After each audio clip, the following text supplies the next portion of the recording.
그 거무줄 같은 게 많이 네. 올라와 있죠. 피가 안 도는 거예요. 주름의 피가 그래서 꼬여 있는 거예요. 피가 안 내려가고. 네. 그럼 이 사람이 굉장히 심했겠죠. 일단 걷지도 못하고 빨리 마비가 올 수 있잖아요. 네. 그 경우에 저희가 되게 강하게 치료를 했어요. 그 다음에 한 달쯤에 증상이 좋아지고 3개월을 찍으니까 이렇게 흡수가 된 거예요. 정상적인 디스크는 안 없어지는 게 아니라 일정 시간이 되면 흡수가 되고 없어져요. 안녕하세요. 영국에서 온 에바 포피엘입니다. 안녕하세요, 안강입니다. 네. 원장님. 네, 오늘은 특별히 또 프랑스에서 사연이 하나가 도착했는데요. 제가 읽어도 될까요? 네. 안녕하세요. 저는 프랑스 파리의 작은 가게에서 맛있는 빵을 만들고 있는 파티시에입니다. 무거운 밀가루 포대를 옮겨야 하고 빵 반죽도 해야 하고 무거운 오븐 접시도 계속 돌려야 돼서 제 몸은 항상 성한 것이 없어요. 그 중에서도 가장 큰 문제는 허리입니다. 오랜 시간 허리를 숙이고 일하기 때문에 허리를 쭉 폈을 때 두두둑 소리가 나면서 많이 아픕니다. 이러다 제 척추가 크로와상처럼 휘어질 것 같은데 어떻게 하면 좋을까요? 한국에서는 허리가 아프면 어떻게 치료하나요? 궁금합니다. 도와주세요, 원장님. 네.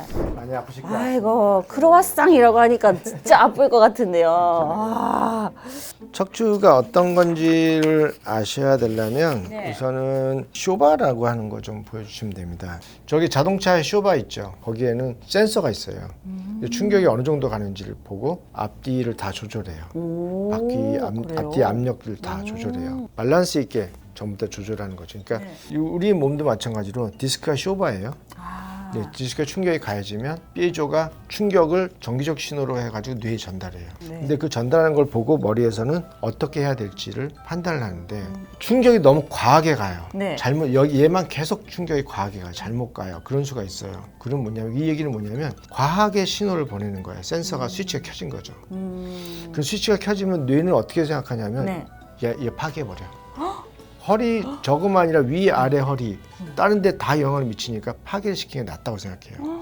그러니까 삐에조가 하는 역할이 충격을 흡수해서 그걸 뇌로 전달하면서 두 가지를 해요. 상황이 좋으면 재생, 상황이 나쁘면 퇴화. 우리 몸에는 항상 자살세포가 있어요. 이게 왜냐하면 기형이 생기거나 변형이 된 것들이 나오면 그걸 빨리 없애야 되거든요. 이게 무서운 거예요. 그래서 자살세포가 나오게 삐에조가 온돼 있는 거예요.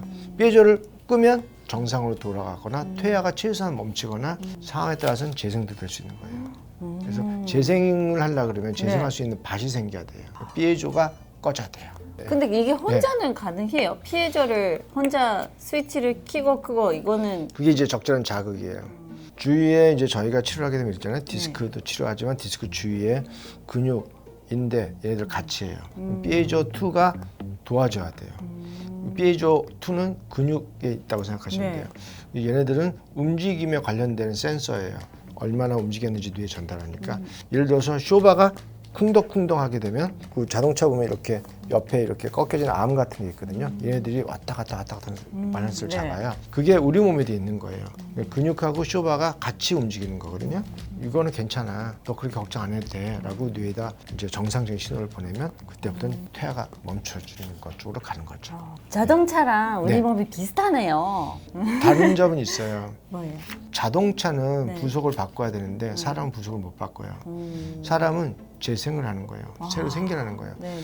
구조적으로 뭐를 바꾸고 수술해서 벌리고 하는 것도 도움이 될 수 있지만 그러면 삐에조는 망가져요. 그럼 퇴화 쪽으로 가요. 어떻게 해야 되냐면 삐에조를 무조건 스위치를 꺼야 돼요.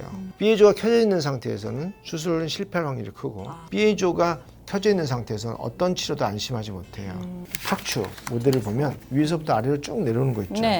정상 디스크. 정상 디스크. 삐에조가 켜지기 시작해요. 그럼 디스크에 균열이 가고 물이 빠지기 시작해요. 다 빠져버리면 터졌다. 디스크가 터졌다 이거 아니에요? 아니요. 다 빠지면 터질 게 없어요. 그 다음에 이제 물이 조금씩 빠지기 시작해요. 그래도 물이 아직 있으니까 뒤로 보면 디스크가 빵 뒤로 나와요. 부어서. 저 부위만 약해져가지고 저 부위는 싸고 있는 껍데기에 크랙이 생긴 거예요. 조금 나와요. 그러다가 그 크랙이 더 커져요. 빵 나와요. 그럼 안에 있는 말랑말랑한 것이 바깥으로 팍 나오는 게 이제 디스크 탈출이에요. 디스크 살출은 잘 치료하면 흡수가 잘 돼요. 저걸로 장애가 온다 몰라도 그게 아니면 수술의 대상은 아닙니다. 디스크는 수술이다 이런 생각을 버리셔야 돼요. 아, 네. 요 다음 우리 환자 중에 한 분인데 이분은 마비가 왔어요. 마비가 와가지고 위에 보면 3, 4번 그리고 위에 보면 그 거무줄 같은 게 많이 네. 올라와 있죠. 피가 안 도는 거예요. 아. 정맥 피가 그래서 꼬여 있는 거예요. 피가 안 내려가고. 그러니까 무섭다. 피가 안 내려가고 잘 안 도니까 네. 더 붓겠죠. 네. 그럼 이 사람이 굉장히 심했겠죠. 일단 걷지도 못하고 빨리 마비가 올 수 있잖아요. 네. 그 경우에 저희가 되게 강하게 치료를 했어요. 그 다음에 한 달쯤에 증상이 좋아지고 3개월을 찍으니까 이렇게 흡수가 된 거예요. 정상적인 디스크는 안 없어지는 게 아니라 일정 시간이 되면 흡수가 되고 없어져요. 그러니까 피에조를 끄는 게 중요해요. 이제 음. 피해지를 꺼야 됩니다. 맞습니다. 스위치를 꺼주세요. 맞습니다. 아, 네. 무섭네요. 이걸 근데 네. 고칠 네. 수 있다고 하니까 네. 진짜 희망이 생기고 좋네요. 그러다가 저게 오래되잖아요. 디스크가 빠져나가요. 네, 네. 그럼 디스크가 없어지죠. 네. 이때 보면 디스크가 없어져요. 네. 저 때는 완전 망가져 거의 8, 90%는 발악을 해요. 스위치가 두 개 켜진 거야. 그럼 저때부터는 퇴화가 돼요. 앞뒤로 엄청나게 퇴화가 돼요. 디스크가 없고 주위의 것이 못 견디면 뼈가 밀려나요. 뼈가 이렇게 앞뒤로 흔들려요. 그게 오래되면서 협착이 돼요. 그러니까 좀 안 좋은 게 다 보이는 거죠. 이 사진을 보면 네. 20대 망가진 디스크가 나이를 먹으면서 30, 40, 50, 60, 70, 80 어떻게 되는지 다 보여주는 거예요. 아, 왜 나이 들면 다 고장나요? 그러니까 나이 들어도 잘 관리하면 고장 안 나요. 근데 중요한 거는 관리가 중요하다. 네, 그렇죠. 그럼 오늘은 네. 저희가 척추증에 대해 알아봤는데요. 이제 모든 사람들이 안 아팠으면 좋겠습니다. 네. 전 세계 통증이 없어지는 그날까지 통증엔 국경이 없다.